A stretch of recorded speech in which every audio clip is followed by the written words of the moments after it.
Olá para você que nos acompanha, estamos aqui celebrando os 20 anos do Prêmio BDMG de Música Instrumental. São 10 artistas, 10 programas especiais com os artistas que foram vencedores em algumas dessas etapas. São muitos anos de contribuição para a música instrumental brasileira e especialmente para a cena mineira de música instrumental. Hoje vamos receber aqui Rafael Martini, que é um cara que já ganhou várias vezes, é um assíduo frequentador do nosso Prêmio BDMG. 2004, 2012 e 2019 recebeu o Prêmio BDMG Instrumental, o maior deles. Em 2009 foi Prêmio Jovem Instrumentista, 2010 Prêmio Marco Antônio Araújo com o Grupo Ramo, 2013 Prêmio Marco Antônio Araújo com o álbum Motivo. Oi, Rafael, tudo bem, querido? Ei, Patrícia, melhor aqui. agora com você. Que bom, que delícia. Muitas vezes, né, o Prêmio BDMG faz parte da sua história. De que maneira? Vamos começar falando sobre isso. Conta aqui pra gente. Acho que assim, a importância desse prêmio na cena instrumental aqui de Minas é indelével, assim, né? Assim, a nossa cena, ela gira muito em torno dela, rola uma retroalimentação muito interessante, assim, entre o que as pessoas fazem e o tanto que isso é dedicado ao prêmio, né? Como é um prêmio que está no nosso calendário anual já há 20 anos, né? Muito da produção acaba sendo realmente tendo o prêmio como meta, né? Isso para mim, no início da carreira, foi assim super importante, porque quando eu comecei a minha carreira lá para os idos de 2001, foi mais ou menos junto com o prêmio, né? Sim. Então eu via no prêmio uma oportunidade de poder dar vazão às músicas que eu estava ali começando a compor, né? Então quando eu ganhei o prêmio em 2004, eu tinha 23 anos de idade, assim, foi, na verdade, para mim uma surpresa muito grande, assim, saber que as minhas músicas tinham um alcance, que tinham uma possibilidade de ser respeitada por um júri super incrível, né? Assim, eu lembro de estar lá Carlos Calado, José Domingos Rafaeli no júri, assim, críticos que eu já lia desde a adolescência, da infância, né? Da música geral, né, brasileira, não só instrumental, assim. Então, assim, para depois dessa grande porta que foi aberta em 2004, quando eu ganhei a primeira vez, assim, eu sinto que o meu caminho foi muito sempre balizado pelo Prêmio BDMG. Ou tocando com pessoas que estavam concorrendo, eu como músico acompanhante, né? E claro, pelas outras ações do BDMG cultural dentro da música, né? Como o Jovem Instrumentista, o Jovem Músico, né? E participando ali sempre ou com concorrente, depois de um tempo como professor dos bolsistas do Jovem Instrumentista, hoje em dia como tutor de uma iniciativa que eu acho assim super louvável e única assim, no país, que é o Lab Cultural BDMG, que está acontecendo agora em 2020, que é um projeto de bolsas de criação. A gente está acompanhando 10 bolsistas que estão criando livremente e com o foco no processo, que é uma coisa muito interessante, assim, tirar um pouco o foco do resultado e botar o foco no processo, na pesquisa de processo. Então, assim, para além desse impulso que eu tive na carreira, eu tive realmente assim, um caminho muito bem balizado por esse prêmio. Assim. Sim. Não, genial, né? Porque você começa com um incentivo e hoje é um dos incentivadores, né, Rafael? Isso é muito legal. Exato. Isso é muito bacana. E todo mundo diz aqui dessa pressão positiva que é compor para o prêmio, né? Porque muitas vezes a gente já ouviu aqui no Sesc Instrumental, para onde vocês vão depois de ganhar o prêmio, que a composição acabou aparecendo nessa circunstância, né?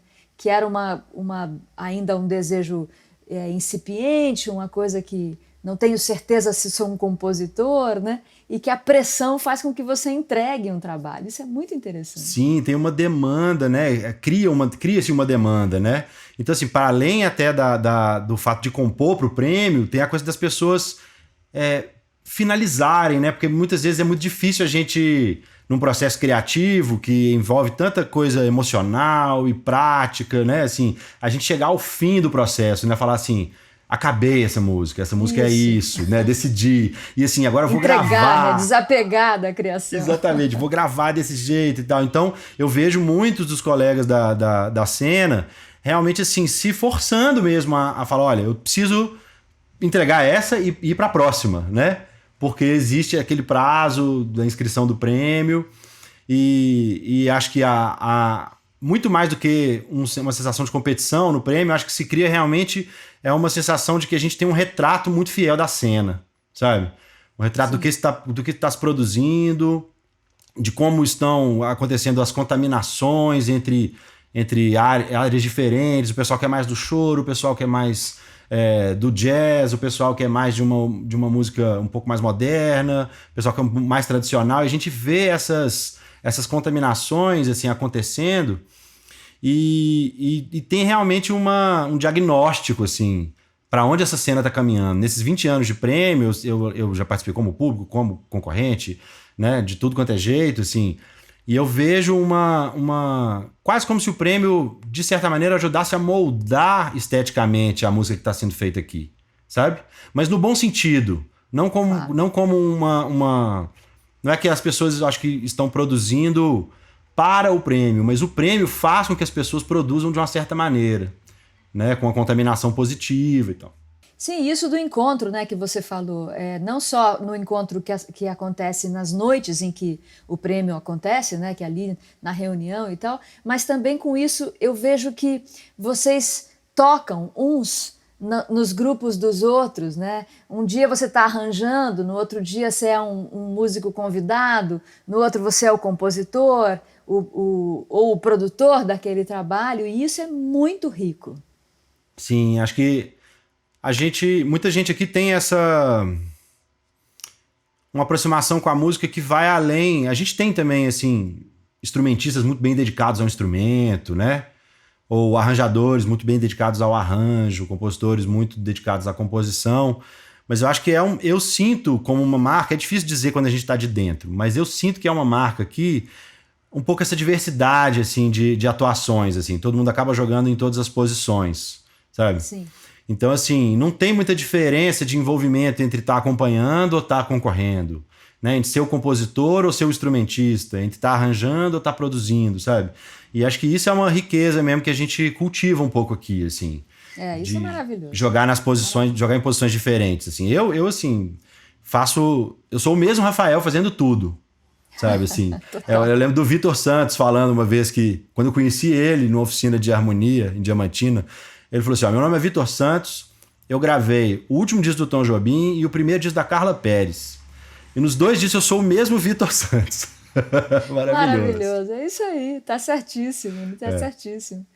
E, Rafael, tem uma coisa bacana, que é a última vez que eu te vi no palco foi numa igreja em Olinda, fazendo parte daquele lindo festival Mimo, você tocando com o Egberto Gismonti, tocando acordeon, né?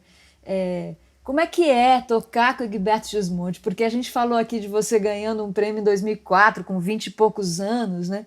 Depois de tanto caminho, claro que tem o teu trabalho solo, que a gente vai falar sobre ele ainda, mas estar do lado de um mestre como esse deve ser uma confirmação de alguma coisa, né? Tem um lado bem de confirmação mesmo, ao mesmo tempo que a ficha não cai muito, sempre, sabe, assim... Porque realmente é uma referência para mim que tá assim, naquele panteão, assim, no top 3, assim, de música mundial, assim, sabe? Assim, porque é um músico que simboliza muito, né, assim, pra música brasileira e pra música do mundo, assim, é um músico que se confunde, assim, tem um pouco a ver com isso que a gente tá falando, né? Se confunde o que é o instrumentista, o que é o compositor, né? Você não sabe muito bem, é um músico que faz uma música nova...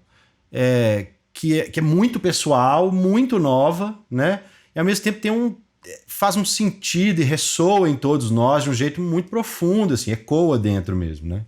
E para mim sempre foi, assim, uma das maiores referências, se não a maior referência. Então, assim, as confluências, né? Assim, a gente não diz coincidência, né? As confluências fizeram que a gente se encontrasse e que a gente se desse muito bem musicalmente, pessoalmente.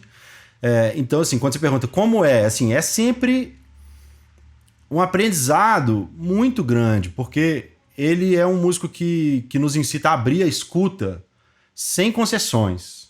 A escuta dele é muito aberta, ele não tem nada que ele não escute, assim, sabe?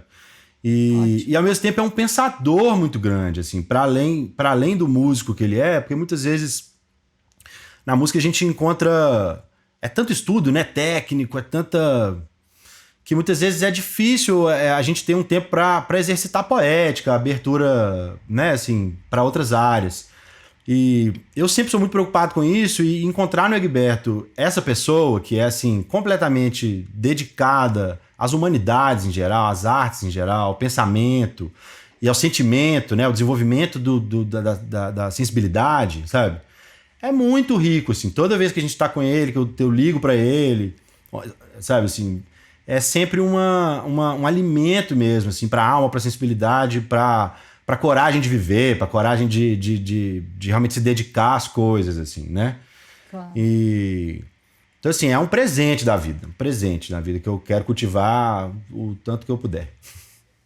Muito bonito isso que você falou, porque a gente, quando pensa numa especialização, né, não pode pensar numa especialização que te limite, né? Exato. Porque o músico também é um ser humano, também é um cara que está, né, um compositor especialmente, tem que ter uma narrativa, uma mensagem, né, uma retidão, vamos dizer, ou mais que isso até, uma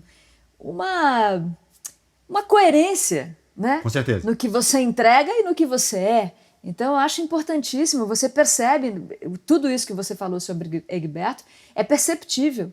Essa cultura que ele tem, né, esse jeito dele de levar a vida, isso fica impresso ali na música dele. Bom, Rafa, vamos voltar então para o seu instrumento. Vamos voltar para o piano primeiro, depois falamos também do acordeon, mas acho que um e outro meio caminham juntos, né? Acho que quando você ganhou todos esses prêmios, você fez sempre os dois instrumentos no palco, né? Mas o piano foi o primeiro. O meu primeiro instrumento, na verdade, foi o violão. Aquela velha história que todo mundo vive com rock and roll na adolescência, uma certa rebeldia com a casa que só tocava MPB, né? Então, assim, eu não quero saber disso, quero tocar rock. E fui para esse lado do instrumento de corda, violão, guitarra, mas logo um irmão que eu tenho, que é muito musical, apesar de não ser músico, assim, ele me deu um presente que foi estudar violão clássico. Falou, olha, vamos estudar violão erudito. E foi maravilhoso, que eu me apaixonei muito por esse mundo do violão clássico, ali com 14, 15 anos. E o piano, na verdade, veio tardiamente, assim. Eu comecei a tocar piano com 21, quando eu entro na escola de música da UFMG, vou fazer o curso de composição, descubro ali a possibilidade de ter pianos à minha disposição, eu morava pertinho e tal, e sempre fui muito fascinado com piano, e acabei passando por um momento de metamorfose ali, de estudar muitos instrumentos, estudar vibrafone, marimba, tocar no grupo de percussão da universidade, viola caipira e tal. Fui descobrindo muitas coisas, assim, até que o piano foi realmente tomando uma importância maior, assim. E acabou virando, hoje em dia, é o meu instrumento principal, é o instrumento onde eu componho, o instrumento onde eu arranjo, o instrumento que eu geralmente estou tocando ao vivo e tal. E o acordeão é muito engraçado, porque na verdade tem muito a ver com o Egberto, porque os pianistas muitas vezes caem nessa ilusão de que o acordeão é um instrumento muito parecido com o piano, mas ele não tem nada a ver. Primeiro que o teclado está em pé, não está deitado. Né? Segundo que aquela mão esquerda é outro instrumento, assim, já são dois instrumentos. São os baixos, né? Os baixos, E tem um terceiro instrumento que é o fole. Então, assim, realmente não tem nada a ver com o piano. É só uma ilusão, assim. Tem um início ali que você fala, beleza, eu sei onde estão as notas, né? E eu sempre fui levando o acordeon meio como aquele instrumento que eu tocava amadoristicamente, assim, tocando praticamente só o teclado, uma coisa ou outra nos baixos e tal. E meu casamento definitivo com o acordeon tem muito a ver, na verdade, com o Egberto. Porque o nosso encontro, que é um encontro com dois pianistas, né? Eu rapidamente me coloquei como à disposição para tocar o acordeon. Eu falei, olha, eu vou tocar o acordeon, claro. Não é um instrumento que eu toco muito bem, mas eu acho que ele entendeu isso um pouco errado. Ele entendeu que eu era acordeonista, assim. E depois de um tempo do nosso primeiro encontro, ele me chamou a fazer um show inteiro com ele tocando acordeon, né? E aí que eu fui atrás de, inclusive, assim, comprar um instrumento melhor e estudar, e fazer aulas, e aí dá-lhe Toninho Ferragutti, dá-lhe Lívia Matos, dá-lhe as pessoas que me ajudaram a crescer nesse instrumento, assim. Hoje é um instrumento que eu levo junto com o piano mesmo, mas eu tenho que estudar muito todo dia para poder tocar esse instrumento, assim, muito. Rafa, já que você falou de novo do Egberto, quando a gente começou a falar dele, você falou que ele está entre os seus top 3. Quem são os outros dois? Eu acho que, assim, como eu tô sempre nas coisas da música instrumental, quando você me faz essa pergunta, eu rapidamente penso neles, mas se eu pensar melhor um pouco, eu vejo que a coisa é um pouco mais ampla. Eu acho que, assim, tem um que pensando pelo lado da amplidão, é o Tom Jobim. Claro. Assim, o Jobim é realmente, assim, uma paixão muito grande na vida, assim. E tem muito a ver com o Egberto, assim. Eu tenho a impressão que o Jobim era a melhor pessoa da música brasileira, sabe? O melhor ser humano, assim. Tinha muita vontade de conhecê-lo, assim. Esses dias, inclusive, eu conheci o Daniel Jobim, assim, por uma reunião de Zoom, e já assim, chorei de emoção. E ele tava no sítio de Passo Fundo, né? Ou Poço Fundo, não sei. É maravilhoso, né? Porque ele ainda usa aquele chapéu, ele toca piano. Tava com o piano do Tom, inclusive.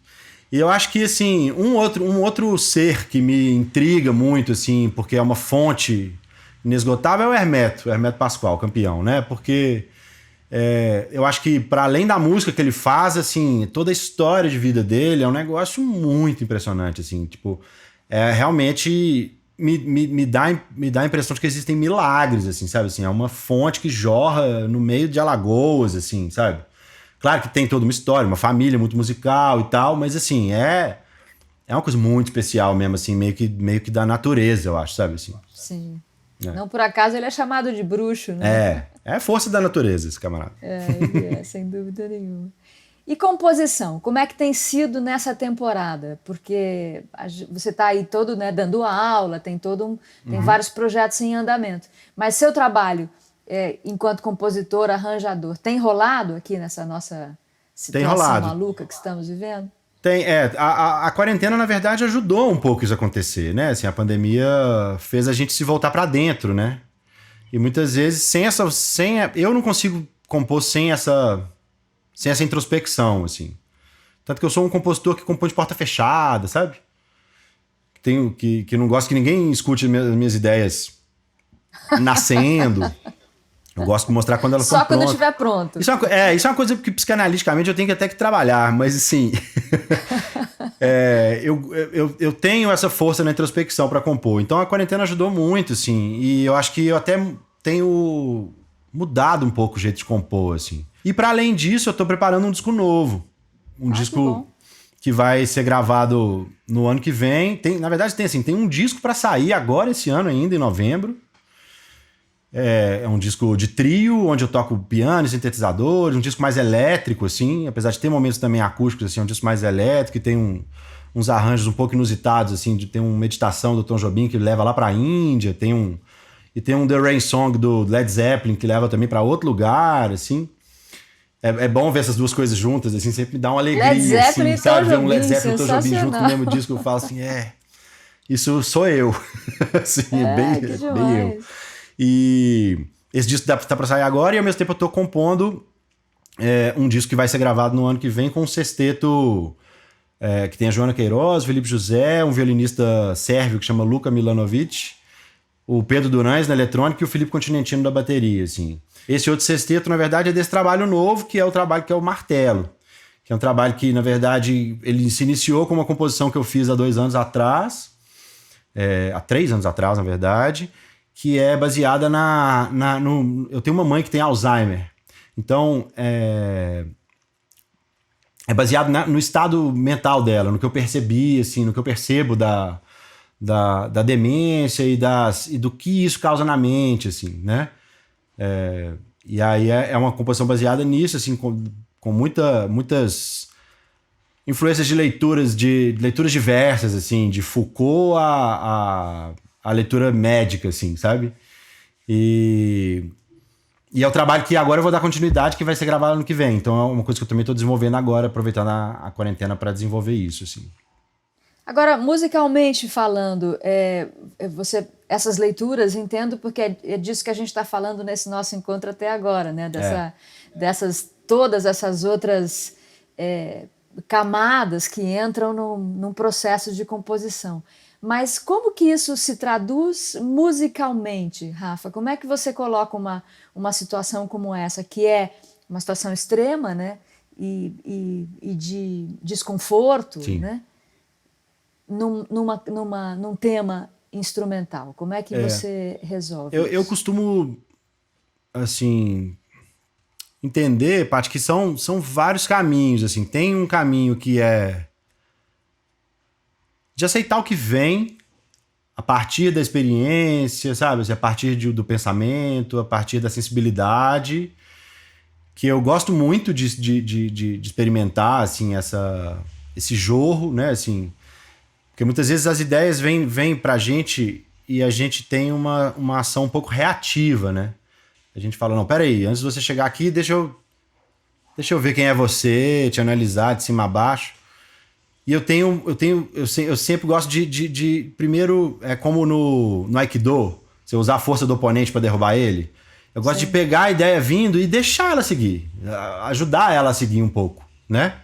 Então tem um pouco esse lado do imponderável mesmo, assim, né? Do que isso causa dentro de mim e como eu sou canal, né, de expressão dessas coisas. Muito mais do que o que eu faço com a música, é o que a música faz através de mim. Mas existe também o lado do compositor e um pouco mais racional, de quem estudou composição na universidade também, que eu acho lindo, porque muitas vezes a gente também tem como adicionar mais expressividade pelo lado da escritura, pelo lado do de burilar e pelo lado de fazer conexões que muitas vezes são mentais mesmo, assim, né? Então, assim, tem um processamento que é realmente um pouco de cálculo mesmo, assim, tipo... Claro que as eurecas, elas que são, acho que a turbina da coisa, né? Mas acho que quem mantém o avião em curso ali, o piloto, é a mente que vai falando, olha... São as ferramentas, né? São as ferramentas, exatamente. Vai acumulando com o passar do tempo. Que faz aquilo render, né? E, assim, é claro que aí as influências musicais, do que eu tô escutando agora, do que eu já escutei dentro da barriga da minha mãe, vem vindo. E a gente vai olhando para elas também e percebendo quais influências já realmente são processadas o suficiente para você falar, beleza, isso é uma voz minha, né? Assim, isso representa uma coisa que só eu fiz, porque todos somos assim, né? Tipo assim, mesmo uma coisa que você... Acho que mesmo o Tom Jobim, por exemplo, quando roubava uma coisa do Debussy, né? Aquilo Debussy era dele agora. Ele roubou, né? Se passou por ele, é porque é dele. O que eu estava pensando é que quando você tem um tema, e muita gente tem